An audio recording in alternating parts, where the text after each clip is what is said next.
Ano ang sabi? Mag-iipon pa sila? Yung nga sir, dahil inaasa lang nila sa nag-drive na pahinante. Hindi magano yung kumpanya eh. Kausapin ko si Kapitan. Ano po? Kapitan, Yes, po. malabo yung gano'n na sinasabing mag-iipon muna. Sa kontraktor, may kakayahang magbayad yan. Kung gusto nila, kahit ngayon, kaya nilang magbayad. Maganda rin na maipaalam doon sa kabilang partido na kung hindi sila magbabayad ngayong araw na ito at kawaawa naman yung ating kapatid na Muslim, wala tayong magagawa. Ako mismo ang tutulong doon sa kapatid na Muslim. Magsasampa kami ng kaso dyan sa kanilang company. Dumulog kay Colonel Busita ang isang rider. Dahil umano mga idolo, nasagasaan ng pison ang kanyang motorsiklo. At tila ba ayaw panagutan ito ng nasabing kumpanya o ng kontraktor sa damage na nagawa ng kanilang tauhan. At tila ba pinapaasa lang ang rider na babayaran. At ito ang inaksyonan ni Colonel Busita. Kaya tara, sabay-sabay nating panoorin ang may init na eksena ukol dito. Pero bago yun, huwag nyo kalimutan mag-subscribe. Alright. Hello po, good morning. Good morning po sir. Hingi po ng tulong kay Congressman Busita. Sir, si Brother Matt po ito, staff ni Congressman Busita. Ang ko lang po sir, yung yung motor ko, sagasan ng pisan sa loob ng subdivision. Ibig sabihin, sir, yung motor nyo, pirat po. Tama po. Oo, sirang-sira na sir. Taga-subdivision po kayo? Hindi sir, ako doon, nagtatrabaho. Nagwa-wiring po ako sa subdivision. Saan banda po nakapark yung motor nyo, sir? Gilid, nakagilid sir. Malayo kasi yung pisyon eh. Hindi naman dumadaan ng pisyon doon eh. Pagbalik nyo, nung nagparada kayo para magtrabaho, pirat na po yung makina nyo. Binaba ko yung mga gamit ko, yung mga wire ko, pinasok ko sa unit. Pag lingon ko yun, sinagasan na ng pisyon. Ano po ang sabi nung nakasagasang driver po ng pison? Sabi niya, pasensya na daw, disgrasya. Pero hindi siyang driver sir eh. Nakialaman lang niya yung pisyon eh. Spatter lang yun. Nangako ba siya na babayaran po niya yung na-damage, sir? Sabi, magbabayad. Ang problema sir, wala naman siyang pambayad. Tinanggal pa nung kumpanya. Ano po ba sabi sa inyo ng company? Hindi raw nila sagot sir eh. Saan pong subdivision po ito, sir? Area Montano, si Del Monte, Bulacan. Sir, pwede malaman yung pangalan nyo? Kahar. Tahar? Opo. Anong motor po ito, sir? Honda Wave. Paano yan sir, kumpleto ng papilis. Karirinyo ko lang eh. Wait lang po, Sir, pwedeng i-add kita sa Facebook? Mayroon nga sa Facebook. Nag-post na nga ako kay... Hindi napapansin eh. Anong name niyo sa Facebook, sir? Kahar. Okay po, nakita ko po. Sir, ito po bang naka-follow shirt kayo po? Parang ulo lang, nakapula. Okay po. I-message ko po kayo ngayon, sir. Ang pangalan ko po sa Facebook ay Brother Matt. Yung brother ko, 3 letters po. Bro. Parang gano'n, Bro Matt. Opo, ang profile pic ko, sir, yung may hawak akong microphone. Nag-message na po ako ngayon. Pa-check po sa message request. Sige sir. Kailan po nangyari to, sir? January 26 pa sir eh. Ibig sabihin, mula January, sir, hindi pa rin po ito inaasikaso ng company, Hindi no? nga sir eh. Nagtuturuan nga sila sir. Dapat yung contractor daw magbayad naman. Tinuntahan ko yung opisina nila sa Nubalipsis. Yung contractor daw managot. Sabi ko, kayo mayari ng pison. Wala daw sila pananagutan doon. Sige po, sir. Apo. Sir, pasend na lang po ako ng picture ng motor ninyo. Then, tawagan ko po ngayon si Congressman Busita para ipaalam sir, po ito parang concern nyo. malabo sir nila kung bayaran eh. Kaya lumapit lang sa inyo eh. Sige po, at ipapaalam ko po ito kay Congressman right away, sir. Tatawag po ako ngayon. Sige sir, i-send ko kagad. Okay po, salamat po, sir. Thank you po. Okay po. Sige. Morning. Hello sir, nasin ko na. Ay, okay po. Sige po, at ipapakita ko po kay Congressman Busita. Kasi sir, ngayon mag-usap kami sa barangay. Maghaharap po kayo ng contractor mamaya. Sabi nung barangay. Sige po, pag kung ano po yung maging resulta, sir, balitaan niyo po kami, ha? Sige sir, sige. Tawag ako agad. Okay po, bye-bye po. Po, Sir Kahar, magandang umaga po. Sir, Apo, sir, nakausap ko na po si Congressman Busita at na-relay ko na po yung concern po ninyo. sir. Apo, at gaya nga po ng sabi rin ni Kong, pananagutan din po ito ng company. Yung napunta nga sa company sir, ayaw eh. Ganito po, di ba po maghaharap kayo sa barangay mamaya? Ano pong oras? Yung contractor yan, ngayon alas 10. Alas 10. Napunta na kami. Pag nandun na po kayo sa barangay, sir, tumawag po kayo, ha? Sige sir. Apo, sa San Jose del Monte, Bulacan po ito, no? Oo, Santo Cristo. Oo. Apo, pag nandun na kayo, sir, tumawag po kayo. Salamat po. Oo, Ingat po kayo. sige, sige. Okay po. Okay, thank you. Hello, sir. Magandang umaga po. Nasa barangay na po kayo, sir? Opo, opo. Standby lang po. Iko-connect ko po kayo kay Congressman Busita. Standby. Hello, sir. Kahar, nasa kabilang linya po si Congressman Busita. Sige, sir. Kapatid, good morning. Good morning, sir. Kapatid na Muslim ka, Oo. may pananagutan yung company. Wala, sir. Yan yung representative nila. Wala pa na nagutan ng kumpanya. Hindi pwede yon. Nandiyan ka ba sa Yun nga, sir. barangay? Oo, dito po, sir. Ayaw magipag-usap eh. Magalang mong kausapin ang kapitan, sabihin mo kakausapin. Sige ko. Sige.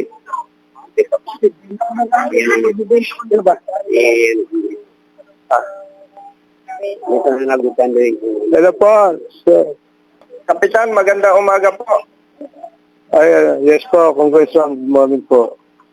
Naimbestigahan na po ba ninyo yung motor nitong ating kapatid na Muslim na sagasa ng Pison? Tama po ba? Yes po, andito na po kami sa barangay, sinesettle po namin yung kung paano maganda.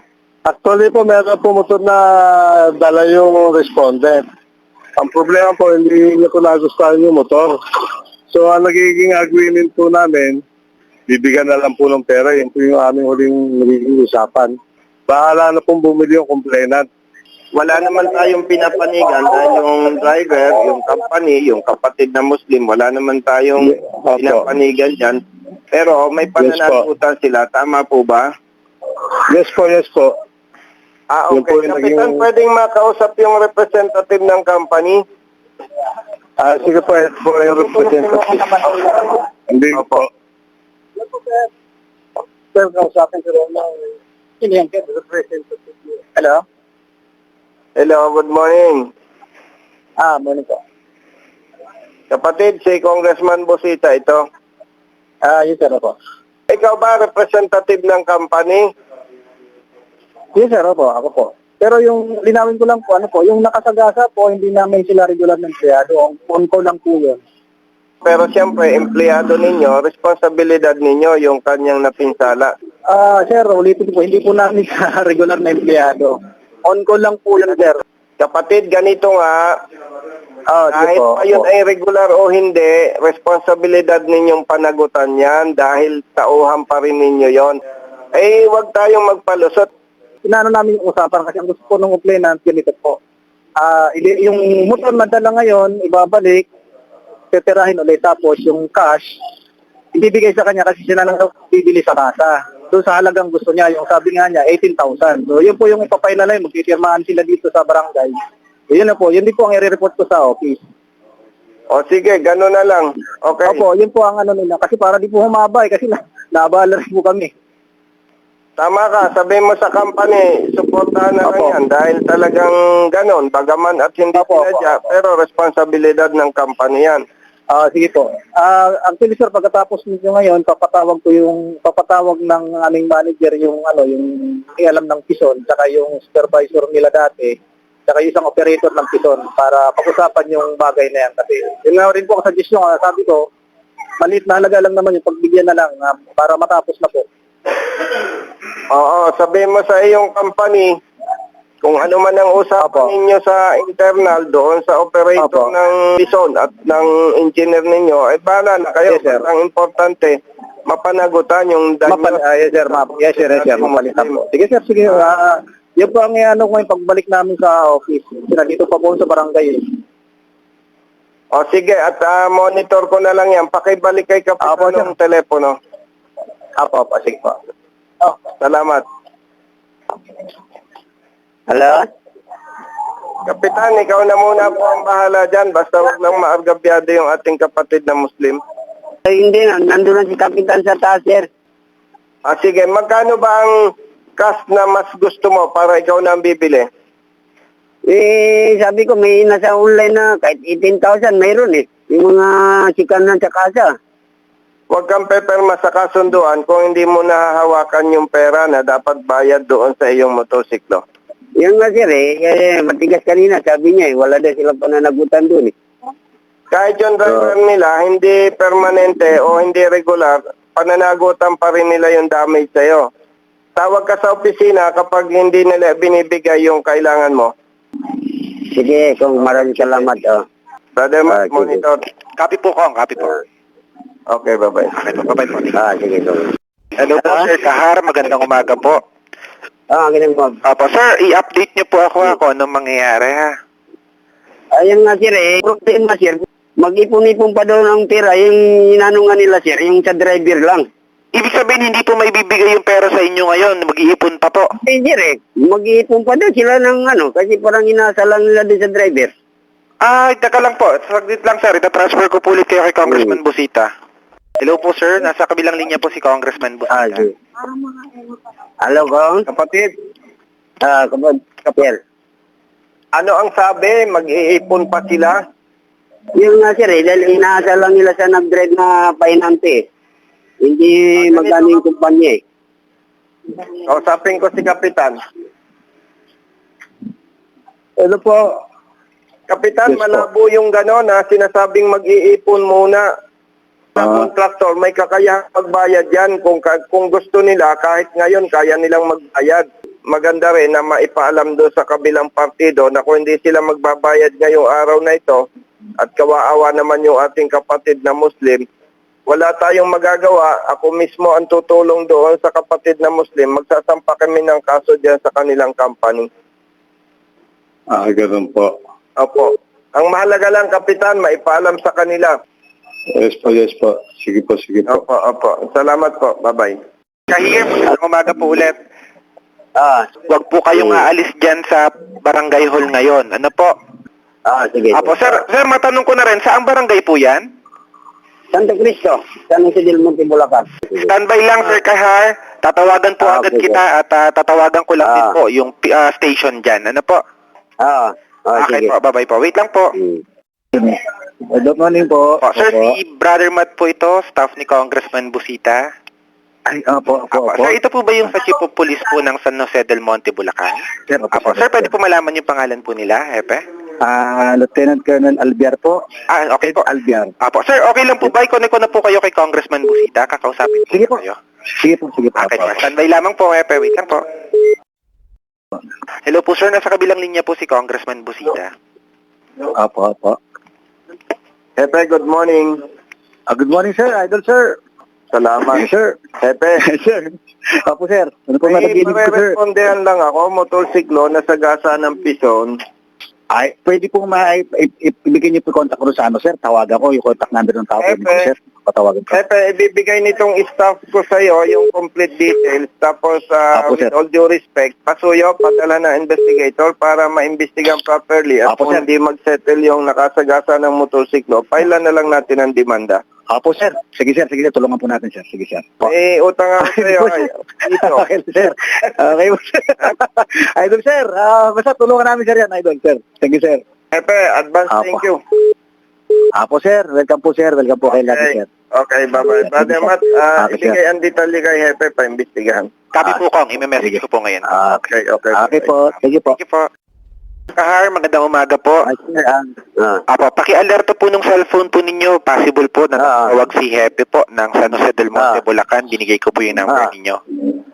I-update nyo po kami pag tumawag na po si Hepe at nagkausap na po kayo. At kapag nandiyan na po yung investigador. Ano po? Dito sa okay, sir. Thank Okay. you po. Afternoon. Hello, sir. Good afternoon. Yes po. Si Kahar po to. Yes po. Sir Kahar, kamusta na po? Sir, nagkabayaran na po kami sa barangay. Ay, okay na po. Binayaran na po ba kayo ng 18,000, sir? Oo, binayaran kasi 18,000. Ay, okay. Nagkapirmahan na kami. Sige po. Buti naman, sir.